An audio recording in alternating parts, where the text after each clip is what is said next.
এই শোন টুনি, তুই যদি আমাকে ওই নীল পদ্ম ফুল এনে না দিস, তবে তোর স্বামী টোনাকে আমি মেরে ফেলবো। তখন তোর ভালো লাগবে তো? না ডাইনি, তুমি এমনটা করো না। দয়া করে তুমি টোনার কোনো ক্ষতি করো না। আমি তোমার কথা মতো নাগরাজ্য থেকে ওই নীল পদ্ম এনে দিব। তবু তুমি টোনাকে মেরে ফেলো না ডাইনি, মেরে ফেলো না। আচ্ছা ঠিক আছে, তুই যখন রাজি হয়েছিস তখন তোর টোনার আর কোনো ক্ষতি আমি করব না। তবে আজকের মধ্যে আমার ওই নীল পদ্ম চাই চাই। ডাইনি, তা না হয় বুঝলাম, কিন্তু আমি নাগরাজ্যে প্রবেশ করব কি করে? সেই ব্যবস্থা আমি করে দিব, ও নিয়ে তোকে চিন্তা করতে হবে না। এই কথা বলে ডাইনি টুনিকে নিয়ে নাগরাজ্যের বাইরে আসে। আর ডাইনি টুনিকে বলতে থাকে, টনি, আমি নাগরাজ্যের বাইরে অপেক্ষা করছি। তুই নাগরাজ্যের ভিতর থেকে নীল পদ্ম নিয়ে আয়। আর দাঁড়া, আমি তোর রূপ পরিবর্তন করে দিচ্ছি, যাতে তোর নাগরাজ্যের ভিতরে প্রবেশ করতে কোনো অসুবিধা না হয়। কি বলছো ডাইনি? আমার রূপ পরিবর্তন করতে হবে? হ্যাঁ হবে, না হলে তোকে নাগরাজ্যের ভিতরে কেউ প্রবেশ করতে দিবে না। এরপর ডাইনি টুনিকে একটা সাপে রূপান্তর করে। আর সাপরূপী টুনি আর কিচ্ছু না বলে নাগরাজ্যের ভিতরে প্রবেশ করতে ধরে। ঠিক সেই সময় প্রচন্ড বৃষ্টি শুরু হয়ে যায়। আর নাগরাজ্যের বাইরে তখন পাহারা দিচ্ছিল এক নাগিন। নাগিন সেই সাপকে দেখে বলতে থাকে, এ কি, তুমি এই সময় পবিত্র নীলপদ্ম দর্শন করতে এসেছো? দেখছো না প্রচন্ড বৃষ্টি এসেছে? আচ্ছা ঠিক আছে, এসে যখন পড়েছো তখন তাড়াতাড়ি নীলপদ্ম দর্শন করে ফিরে যাও। আমি আবার গুহার দ্বার বন্ধ করে দিব। আচ্ছা ঠিক আছে নাগিন, আমি নীলপদ্ম দর্শন করেই চলে যাব। এ কথা বলে সাপটি নাগরাজ্যের ভিতরে প্রবেশ করে আর নীলপদ্মের কাছে চলে যায়। এই তো সেই নীলপদ্ম, আমাকে নীলপদ্ম নিয়ে তাড়াতাড়ি চলে যেতে হবে। কিন্তু আমি নীলপদ্ম নিয়ে যাব কি করে? বাইরে তো নাগিন পাহারা দিচ্ছে, নাগিন তো আমাকে দেখে ফেলবে। কি করে যে নাগরাজ্যের বাইরে যাব বুঝতেই যে পারছি না। সাপরূপী টুনি এসব কথা ভেবে নীলপদ্মটি মুখে তুলে নেয় আর ভাবতে থাকে কি করে সে নাগরাজ্যের বাইরে যাবে। ঠিক তখনই একটা চিৎকার ভেসে আসে। বাহির থেকে চিৎকার ভেসে আসলো মনে হয়। কে এভাবে চিৎকার করলো দেখি তো গিয়ে।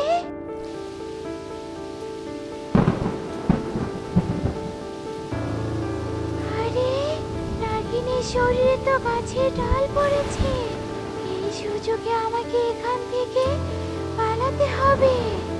সাহায্য করো, কেউ আমাকে সাহায্য করো, আমাকে সাহায্য করো। নাগিন সাহায্য চাইতে থাকে, কিন্তু সাপরূপী টুনি নাগিনকে সাহায্য না করে নাগরাজ্যের বাইরে চলে আসে আর ডাইনিকে বলতে থাকে, ডাইনি তুমি কোথায়? আমি নীলপদ্ম নিয়ে এসেছি, এখন তুমি আমাকে আগের রূপে ফিরিয়ে দাও। তুই নীলপদ্ম নিয়ে এসেছিস?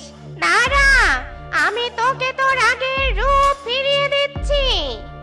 এরপর ডাইনি টুনিকে তার আগের রূপ ফিরিয়ে দেয় আর দূর থেকে নাগিন সাপটা দেখে ফেলে। তার মানে ওটা কোনো সাপ ছিল না, ও টুনি পাখি ছিল। আর আমি তা বুঝতেই পারিনি। ওই দুষ্টু টুনি পাখি আমাকে সাহায্য না করে আমার রাজ্যের পবিত্র নীল পদ্ম নিয়ে চলে গেল আর আমি কিছুই করতে পারলাম না। আমি ওই দুষ্টু পাখিকে অভিশাপ দিচ্ছি, ওর গর্ভ থেকে দুটি সাপছানার জন্ম হবে। অন্যদিকে টুনি ও ডাইনি নীল পদ্ম নিয়ে সেখান থেকে চলে যায় আর ডাইনি ও টোনাকে মুক্ত করে দেয়। আমি টোনাকে মুক্ত করে দিলাম, কারণ তুই আমাকে নীল পদ্ম এনে দিয়েছিস। এখন আমি অনেক খুশি, কারণ আমার শক্তি এখন দ্বিগুণ হয়ে যাবে। ডাইনি, আমি টোনাকে নিয়ে যাচ্ছি। এরপর থেকে তুমি আর আমাদের কোনো ক্ষতি করার চেষ্টা করো না। এমনিতেই আমি অনেক বড় একটা অন্যায় করে ফেলেছি, আর কোনো অন্যায় আমি করতে চাই না। এই কথা বলে টুনি টোনাকে নিয়ে সেখান থেকে চলে যায়। আর এভাবে বেশ কিছুদিন কেটে যায়। আর টুনি দুটো ডিম দেয়, আর সেই ডিম থেকে জন্ম নেয় দুটি সাপের ছানা। তা দেখে টুনি বলতে থাকে, হে কি টোনা, ডিম থেকে সাপের ছানা জন্ম নিল কি করে? আমি যে কিছুই বুঝতে পারছি না। টুনি, আমিও যে কিছুই বুঝতে পারছি না। সাপছানা তো আমাদের ডিম থেকে জন্ম নেওয়ার কথা নয়। টোনা, আমার মনে হয় আমাদের তান্ত্রিক বাবার কাছে যাওয়া দরকার। তান্ত্রিক বাবা সবটা বলতে পারবেন। হ্যাঁ টুনি, তুমি ঠিক বলেছো। আমাদের এক্ষুনি তান্ত্রিক বাবার কাছে যেতে হবে। এরপর টোনা ও টুনি তান্ত্রিকের কাছে যায়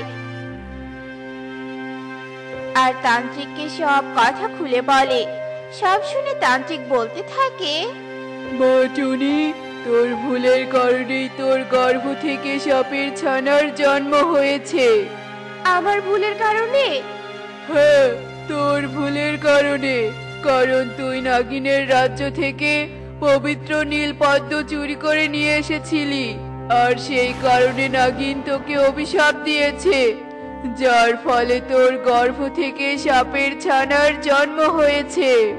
কিন্তু তান্ত্রিক বাবা, আমি তো যা করেছি আমার স্বামী টোনাকে বাঁচানোর জন্য করেছি। আমি সবটা জানি রে মা, তোকে কিচ্ছু বলতে হবে না। কিন্তু তান্ত্রিক বাবা, এখন এই অভিশাপ থেকে মুক্ত হওয়ার কোনো উপায় কি আপনার জানা আছে? মারে, এই অভিশাপ থেকে মুক্ত হওয়ার কোনো উপায় আমার জানা নেই। তবে ওই নাগিন যদি তোকে ক্ষমা করে দেয়, তবেই তুই অভিশাপ থেকে মুক্ত হতে পারবি। তবে আমি তাই করব তান্ত্রিক বাবা। আমি ওই নাগিনের কাছে গিয়ে ক্ষমা চাইবো। এরপর টুনি নাগিনের কাছে যায় আর নাগিন টুনিকে দেখে বলতে থাকে, এ কি টুনি পাখি, তুই তুই এখানে কেন এসেছিস? চলে যা বলছি, এখান থেকে চলে যা। তোর মতো বিশ্বাসঘাতক পাখির মুখ আমি দেখতে চাই না। নাগিন, তুমি আমাকে এভাবে বলো না। তুমি আমাকে ক্ষমা করে দাও। আমি অনেক বড় পাপ করেছি সেদিন তোমার রাজ্য থেকে নীলপদ্ম চুরি করে নিয়ে গিয়ে। কিন্তু বিশ্বাস করো, এটা ছাড়া আমার আর কোনো উপায় ছিল না। আমার স্বামীকে ডাইনি মেরে ফেলতে চেয়েছিল, তাই তো আমি এত বড় একটা অন্যায় কাজ করেছি। তুমি আমাকে ক্ষমা করে দাও, আমাকে ক্ষমা করে দাও। না না, আমি তোকে ক্ষমা করতে পারবো না, কারণ তুই আমাকে মৃত্যুর মুখে ফেলে রেখে চলে গিয়েছিলি। আর একটু হলে আমি মরে যেতাম, তবুও তুই আমাকে সাহায্য করিসনি। আমার ভুল হয়ে গেছে নাগিন, তুমি আমাকে ক্ষমা করে দাও। আমি আর এমন কাজ কখনো করব না। দয়া করে আমাকে ক্ষমা করো, আর আমার সন্তানের উপর থেকে তোমার দেয়া অভিশাপ তুলে নাও, তুলে নাও।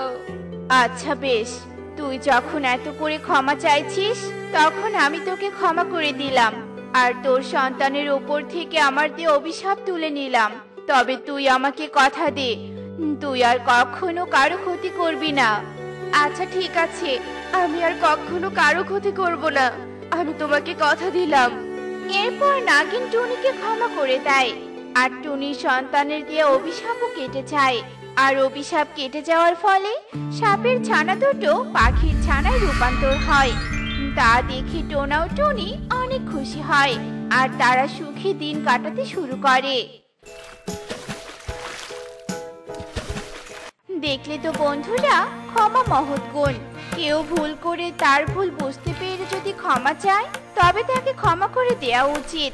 এমনই সব মজার মজার শিক্ষণীয় টুনি পাখির গল্প পেতে আমাদের সাথে থেকো।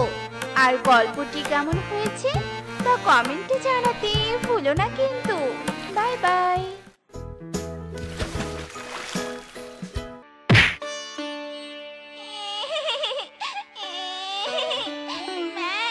দিদি আমাকে পেরেছে।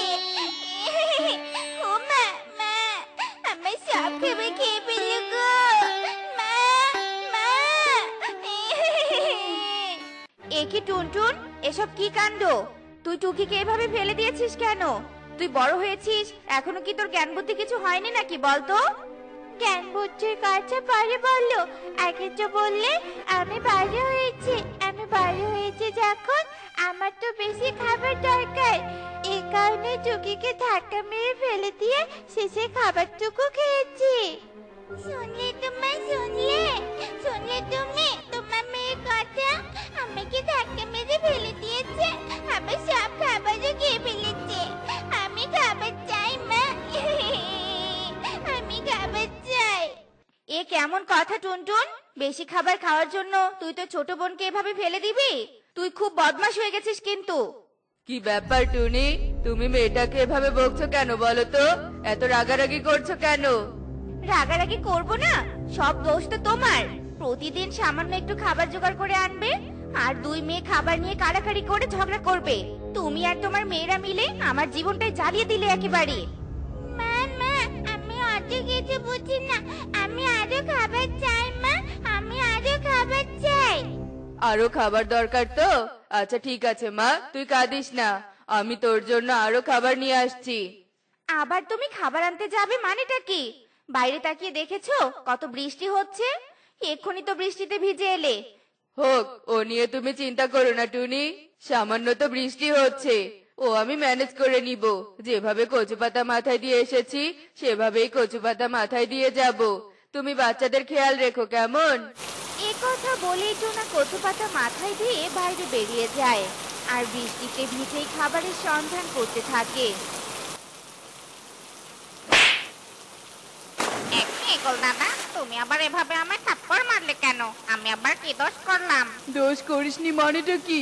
একই তো আমি শিকার খুঁজে পাচ্ছি না, বৃষ্টির জন্য কোথাও গিয়ে শান্তিও পাচ্ছি না, আর তুই কিনা চিৎকার করে কানের মাথা খাচ্ছিস।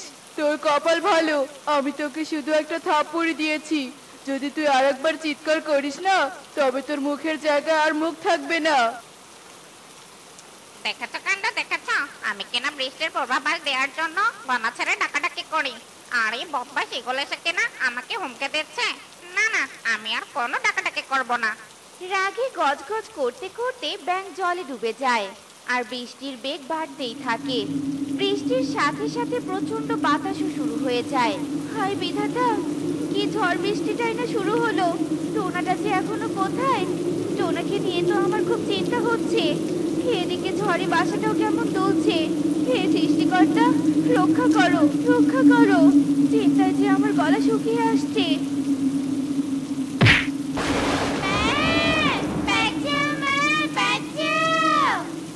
আরে আমার সোনা বাচ্চারা, তোদের কিচ্ছু হবে না, শান্ত হ মা, শান্ত হ। তোরা একদম ভয় পাস না সোনা মারা আমার, তোরা একদম ভয় পাস না। বৃষ্টির চাঁদটা তবুও পড়ছে, এভাবে থাকলে তো আমাদের ঠান্ডা লেগে যাবে। এদিকে তো বৃষ্টি থামারও কোনো নাম নেই। মা, কিছু একটা করো মা, কিছু একটা করো। হ্যাঁ রে মা, দেখছি কি করা যায়। তোরা একদম চিন্তা করিস না, তোরা বরং আমার সাথে চল। ছানাদের বুঝিয়ে টুনি ছানাদের নিয়ে বৃষ্টির মধ্যে উঠতে শুরু করে, আর নিরাপদ আশ্রয়স্থল খুঁজতে থাকে। আর পথে দেখা হয় মিনুর সাথে। আরে টুনি, তুই তাও আবার এই বৃষ্টির মধ্যে? কি হয়েছে বলতো? ছানাদের নিয়ে তুই কোথায় যাচ্ছিস? সেই দুঃখের কথা আর বলো না মিনু মাসি, আমার কষ্টের ঘরটা যে ভেঙে গেছে। ছানাদের নিয়ে আমি খুব বিপদে পড়েছি, কোথায় যে যাবো কিছুই বুঝতে পারছি না। চিন্তা করিস না টুনি, আমি তোকে একটা জায়গার সন্ধান দিচ্ছি। শোন, আর একটু এগোলেই একটা মরা গাছ দেখতে পাবি। মরা গাছটার মধ্যে একটা সুন্দর কোটর আছে, তুই চাইলে ওই কোটরে আশ্রয় নিতে পারিস। তোর ছানাদের নিয়ে কোনো অসুবিধা হবে না। সত্যি বলছো মিনু মাসি? তবে তো মন্দ হয় না। তোমাকে অনেক ধন্যবাদ মাসি, আমি বরং ওই গাছের কোটরেই যাই। এরপর টুনি তার ছানাদের নিয়ে ওই গাছের কোটরের উদ্দেশ্যে উঠতে থাকে, আর গাছের কোটরের কাছে গিয়ে সেখানে আশ্রয় নেয়।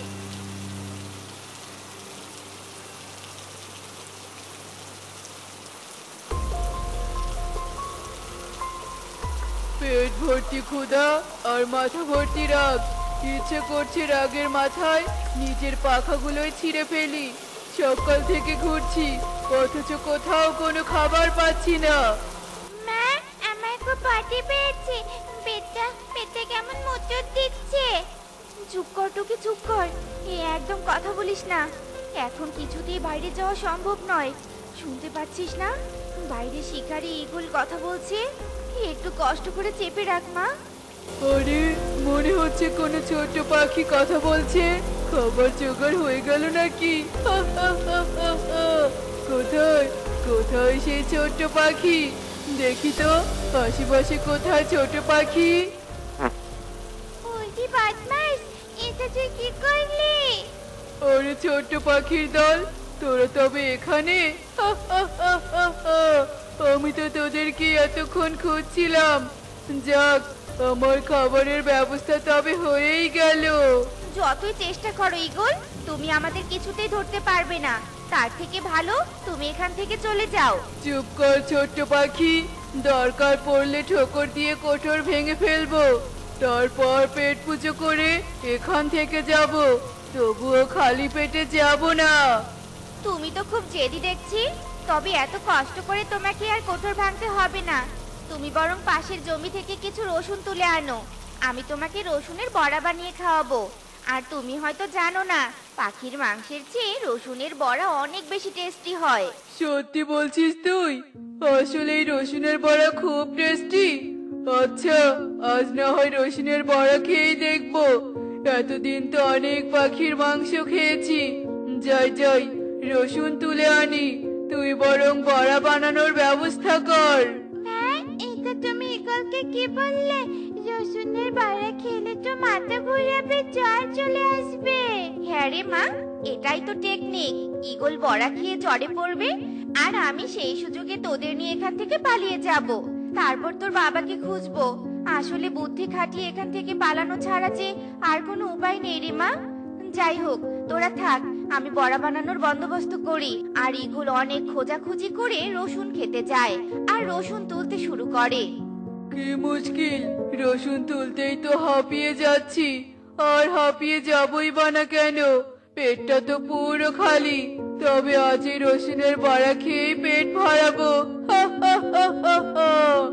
ঈগল সেই সব রসুন নিয়ে টুনির কাছে যায়, আর টুনি রসুন নিয়ে বড়া বানাতে থাকে। এই নাও ঈগল দাদা, রসুনের বড়া। এই বড়া অনেক টেস্টি আর অনেক সুস্বাদু। তাই আর দেরি না করে তাড়াতাড়ি খেয়ে নাও তো। দে দে, তাড়াতাড়ি দে, আমি যে বড্ড ক্ষুধার্ত। এই টুনি, এটা কি হলো? আমার মাথা ঘুরছে কেন? আমার পেটও জ্বলছে, আমার গাও গরম হচ্ছে।